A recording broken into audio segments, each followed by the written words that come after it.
Bonjour à tous, nous poursuivons aujourd'hui avec la deuxième Mishnah du 7e Pérec. La Mishnah nous enseigne Bat Israël Shenisset la Kohen, une fille d'Israël qui s'est mariée avec un Kohen.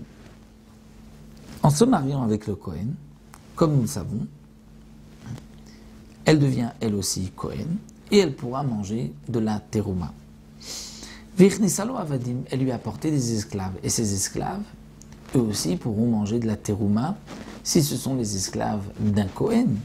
Eh bien là on nous dira ben avde milog, ben avde tzot barzel, terouma, aussi bien les esclaves milog, c'est-à-dire le capital appartient à la femme, si l'esclave meurt, elle a perdu son esclave, le mari ne mange que les fruits, eh bien dans ce cas-là, ces esclaves pourront manger de la terouma. Pourquoi ?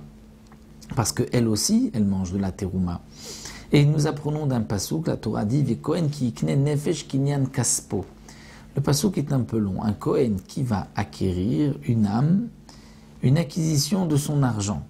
De là, nous apprenons que si le Kohen a acquis une âme, c'est-à-dire une femme, le Kohen, comment a-t-il acquis une femme ? C'est-à-dire, il y a une acquisition de mariage. Et qu'ensuite, cette femme, Kinyan Kaspo, va ensuite acheter un Kinyan, donc d'après la Dracha, on lit comme ça, le Kohen, qui ikne Kinyan Kaspo Nefesh, c'est-à-dire que son Kinyan Kaspo, lui, son acquisition avec de l'argent, c'est-à-dire sa femme, lorsqu'il donne des Kiddushin, il y a une acquisition de mariage. Si cette femme a, elle, acquise une âme, c'est-à-dire un esclave, alors l'esclave pourra manger de la terouma. Donc nous apprenons que l'esclave d'une femme, Kohen, peut manger de la terouma. Donc là, ben avde milog, puisque ce sont les esclaves de la femme, ben avde tzon barzel, ou les esclaves tzon barzel, c'est-à-dire que le mari a évalué le prix de l'esclave, a décidé ensuite de s'engager à payer dans tous les cas le prix de l'esclave même s'il meurt, donc l'esclave appartient au mari, donc là il est évident, ces deux esclaves, deux sortes d'esclaves pour manger de la terouma. Aussi bien si c'est par le mari qui est Kohen ou par la femme qui est maintenant mariée avec un Kohen, puisque c'est une Bat Israël kshera pour le Kohen, elle peut manger de la terouma et son esclave pourra aussi manger de la terouma comme nous l'avons appris d'un passouk. Maintenant inversement, Bat Kohen shenisset le Israël, la fille d'un Kohen qui s'est mariée avec un Israël. Ve'ich-nisalo, ben avde milog ben avde tzon barzel, arelu lo yochlu baterouma. Nous savons que la fille d'un Kohen qui se marie avec un Israël ne peut plus manger de la terouma, même en tant que fille de Kohen, elle peut manger de la terouma, mais puisqu'elle est maintenant mariée avec un Israël, elle ne peut plus manger de la terouma.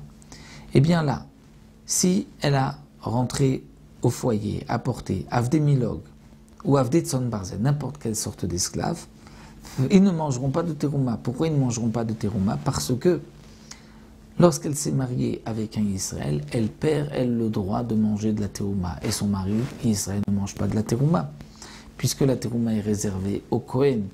Donc, les esclaves ne pourront pas manger de la terouma. Donc, le din de la Mishnah est simple.